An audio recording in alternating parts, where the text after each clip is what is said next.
Are you of the opinion there's not going to be a rapture?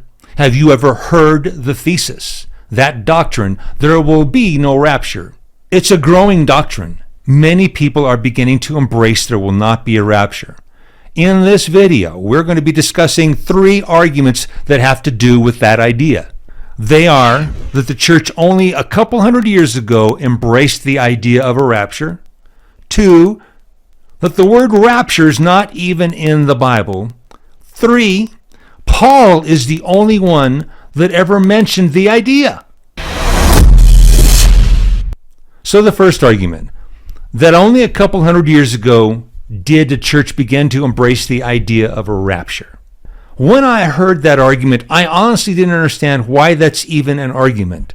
Just because the church only a couple hundred years ago, in fact, I don't even care if it was yesterday, tomorrow, a year ago, or a year from now, what does it matter when we began to embrace an idea?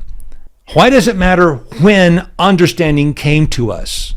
I don't see how the timing of obtaining an idea and understanding of a truth when we learned it is relevant.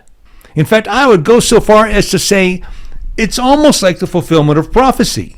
Daniel was told specifically that in the end, we would run to and fro and knowledge would be increased. If you look out your window, we are running to and fro and knowledge is increasing constantly, every day now. My thoughts behind that are okay, just because we learned again something yesterday, a year or two, I don't care if it's a couple hundred or a millennia ago, when we learned a truth, how does that affect its authenticity? Even if we just learned of the rapture yesterday or right now, who cares? It almost sounds like the fulfillment of prophecy spoken via Daniel. We would get smarter in the end. So again, I don't care if we just learned this revelation yesterday or if we're learning it tomorrow or we learned it a couple hundred years ago. Who cares? It doesn't matter. I would go so far as to say this, though, because apparently when you look into this, that it was a couple hundred years ago that this lady began writing about her revelation on the rapture. I would still say this.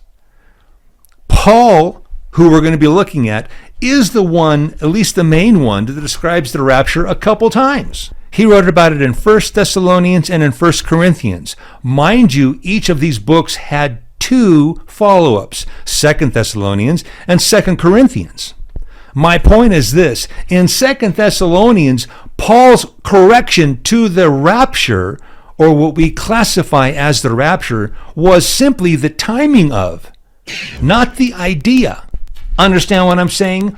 If they didn't understand the concept of a rapture, he wouldn't only have corrected them on the timing of this event, which they had incorrect. Furthermore, 2 Corinthians makes no mention again of the rapture or him having to correct their idea or lack of understanding of it. If you understand my point, when they read Paul's letters, they weren't looking at it and tossing out the idea of the rapture. Oh no, they were reading it and embracing it. Then, the proof again being Paul's follow-up, 2 Thessalonians and 2 Corinthians. Again, only correcting in 2 Thessalonians to those in Thessalonica, his only correction was you guys got the timing wrong because they were being told that the rapture had already happened. And in 2 Corinthians, he didn't have to correct them again. Apparently you guys don't get the concept. No, they had the concept right there. But my point is this. Who cares when the rapture idea was embraced? I will fall back on that repeatedly. It doesn't make any sense to me. I don't care if we learn something again tomorrow. Timing of an idea or of a truth is irrelevant. The next point. Paul is apparently the only one that mentions the concept or idea of a rapture. The word rapture isn't in the Bible. And to that argument, I'm like, okay, and what's your point? Just because he doesn't mention the word rapture, the argument is this. We have assigned or coined the phrase rapture because it is descriptive of what Paul's event says. And for those that have a problem, I guess, saying, well, I can't handle, just because the word rapture's in there, I can't even discuss it, I guess the argument would be we could use words like catching away or being caught up, which again is synonymous with the word rapture. So I'm not going to sit and argue with somebody, okay, the word rapture isn't there. Okay, well, caught up's there. Let's use those words. Let's use the wording, catching away, caught up, things like that, and then I guess maybe we can have a conversation. I was discussing this with somebody recently, and I've heard the argument used repeatedly, and my jaw drops when I hear this. Paul is the only one who describes this type of catching away or being caught up event. Now, without jumping too far ahead, let me first say, I'm going to show you that's not true. But secondly, my mind is, and are you really going to tell me just because Paul's the only one that mentioned it, therefore it's debatable? I don't even get this idea. So Paul's the only one that mentioned it, therefore it's probably not true. Come on, seriously, if you're going to do that, I can show you numerous books, various authors that are only mentioning certain events in their book and found in no other. Daniel's a classic. John, the Revelator, in Revelation, a classic.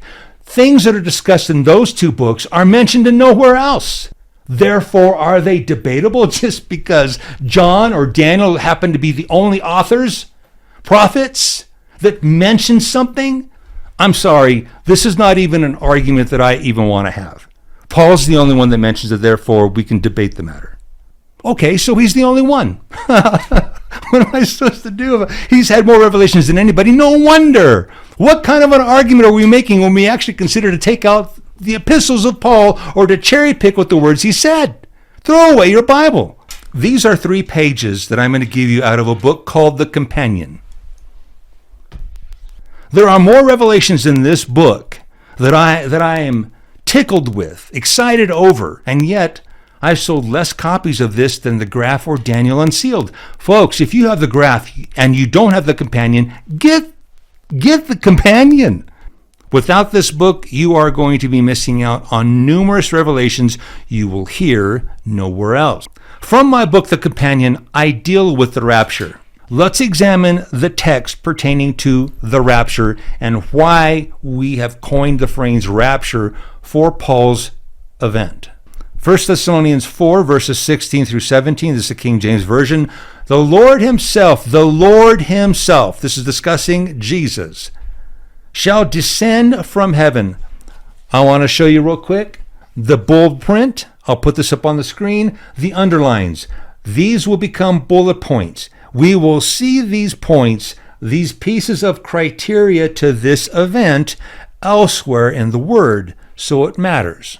For the Lord himself shall descend from heaven with a shout, with the voice of the archangel. So this is Jesus descending from heaven with the shout, with the voice of the archangel, with the trump of God or trumpet.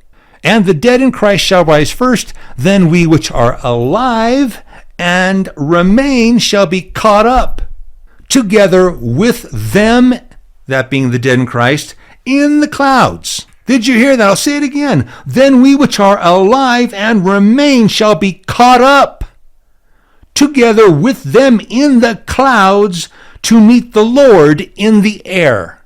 So shall we ever be with the Lord. Setting aside the dead in Christ, Paul is speaking to the living. We which are alive and remain. Here's your bullet points. The Lord will descend from heaven. The Lord is descending from heaven. The trumpet of God sounds. We got a trumpet there. We who are alive, the living, shall be caught up. Destination, apparently the clouds. To meet the Lord in the air. Interesting pieces of information. These, again, are going to be our bullet points. So what do I say? And so shall we ever be with the Lord. Do not these verses describe a catching away? Does not this define rapture? Still, if the event afore alludes, thankfully Paul mentions it again. 1 Corinthians 15, verses 51 through 52. Behold, I show you a mystery. Still seems to be a mystery to some people. We shall not all sleep, but we shall all be changed in the moment, in the twinkling of an eye, at the last trump. For the trumpet shall sound, and the dead shall be raised incorruptible, and we shall be changed. So again, setting aside that portion where the dead shall be raised, Paul, again, is addressing the living. Here's the bullet points. Listen, some Christians will not die. We shall not all sleep. I hope you get that, folks. These living Christians shall be changed. This happens at the last trump. For the trumpet shall sound, and we shall be changed. Paul further explains why we'll be changed. For this corruptible must put on incorruption, this mortal must put on immortality. So apparently the need for this is because this mortal flesh must put on immortality. If you and I are going to live forever, there's only one way that's going to happen, and it's not going to be in this flesh. This flesh, this mortal flesh, must put on immortality, according to the Apostle Paul. And that event's going to happen in the moment, in the twinkling of an eye, at the last trump. For the trumpet shall sound. Now, the people that have debated this, again, fall back to the idea. I don't know why it's even an argument. Paul is the only one that mentions this. Again, so what? So who cares? However, it's interesting to note that Jesus also mentions the exact same type of event. You at least got to give it the same type of event. Let's look to that. Matthew 24, verses 30 through 31.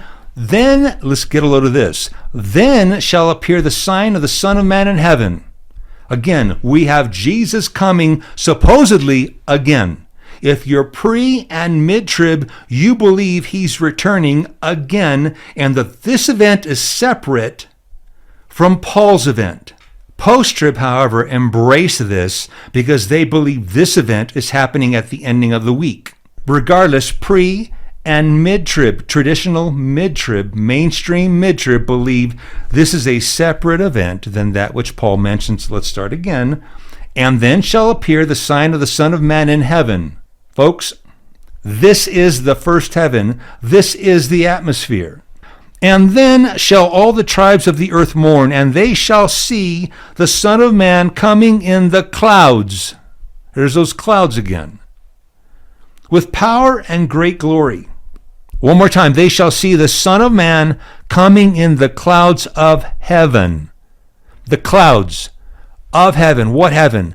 The first heaven, folks, where the clouds are, the air, the atmosphere. This is the first heaven wherein we reside. The clouds of heaven with power and great glory. And he shall send his angels with the great sound of a trumpet. Isn't that funny? There's another trumpet going on here. I thought Paul's trumpet was the last trump.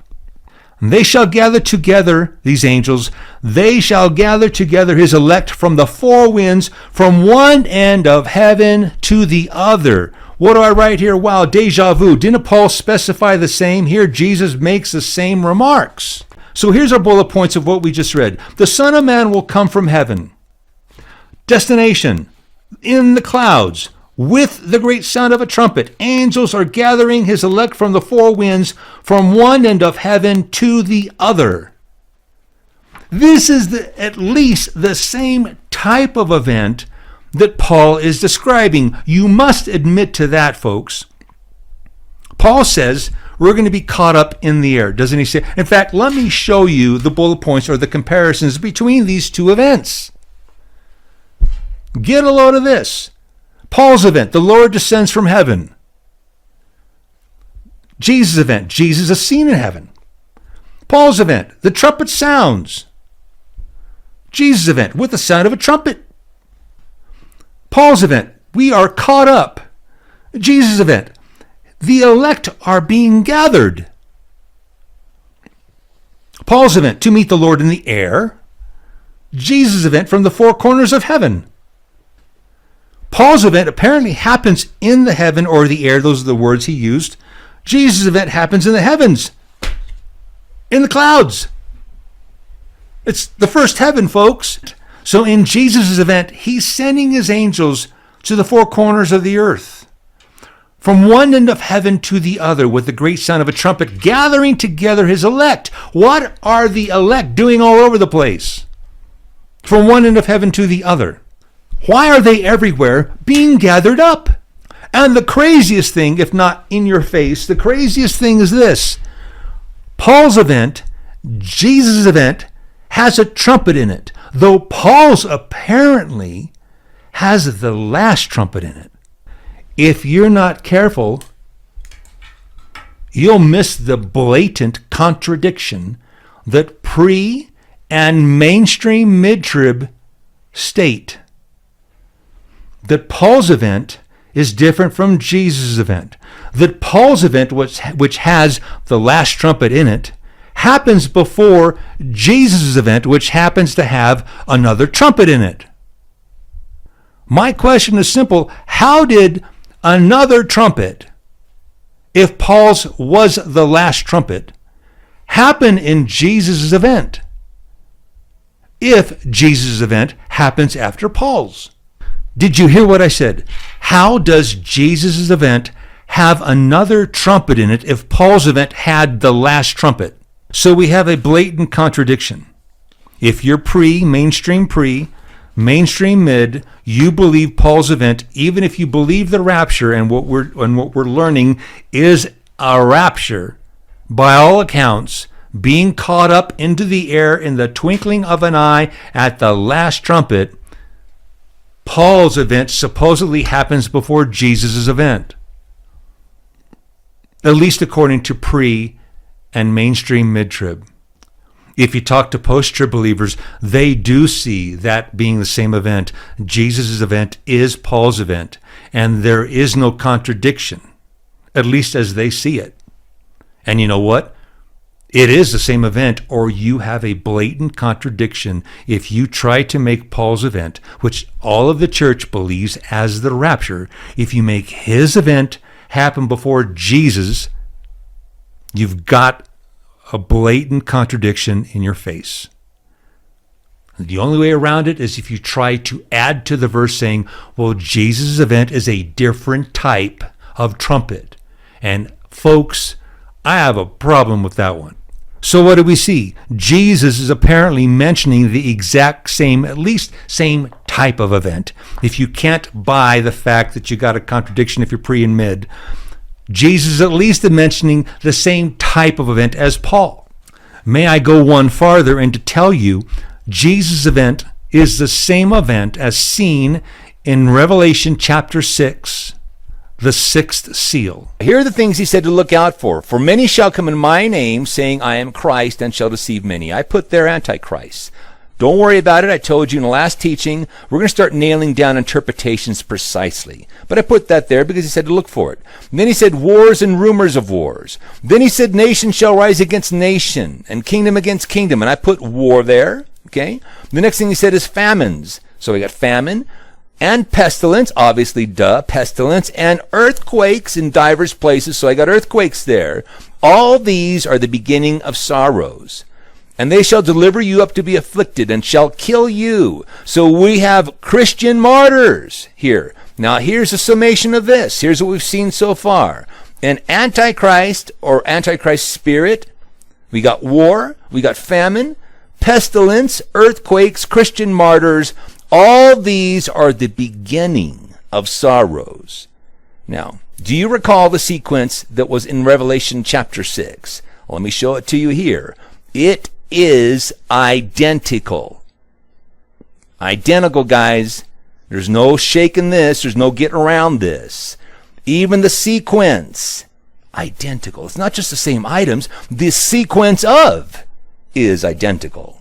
Now, Jesus has got done telling us he's not coming secretly. Look what he says in the next verse. Verse 27, as lightning shines from the east to the west, so shall also the coming of the Son of Man. That doesn't sound secret to me, guys. In fact, let's keep reading and see what this says. Look what Jesus tells us. Here's where the guesswork, is this identical, ends. Immediately after the tribulation of those days, shall the sun be darkened. Where have I heard this? And the moon shall not give her light, and the stars shall fall from the heavens, and the powers of the heavens shall be shaken. And then shall appear the sign of the Son of Man in heaven. And then shall all the tribes of the earth mourn. Where have I heard this? And they shall see the Son of God, the Son of Man, coming in the clouds. This is all. I'm having deja vu. Coming in the clouds of heaven with power and great glory. And then he shall send his angels with the great sound of a trumpet. And they shall gather together his elect from the four winds, from one end of heaven to the other. Where have I heard all of this? Look, guys, look at this comparison. Look at all of this. Matthew 24's rendition of the coming of the Son of God is literally verbatim with Revelation's sixth seal. This is, by all accounts, the same event. Look at your side-by-side here, guys. Here's your side-by-side. Literally verbatim. Item per item, line upon line, all identical. Oh, there's a couple little extra pieces of information, tidbits, that come from Matthew 24 that Revelation chapter 6 didn't happen, but that does not make it. That doesn't make it not identical nor the same point in time. So if anybody are out there going there with that and trying to say, well, it's a different point in time, what in the world are you doing thinking that way? So what do we have here? At the very least, we have Jesus mentioning a similar type of event as Paul's. You must concede to that. If you will acknowledge the contradiction that's in our face, that Jesus' event contains a trumpet, and that it may be the exact same trumpet as Paul's, you now have harmony. And there's more. But I've given enough to make an argument Paul is not the only one mentioning this event. And even if he was, who cares? Who cares if Paul or another author is the only one that mentions something? Do we get to ignore it then? I think not. I hope this information has helped you, assisted you as you've dealt with the argument that there is no rapture. Look for more to come. Until next time, take care and God bless.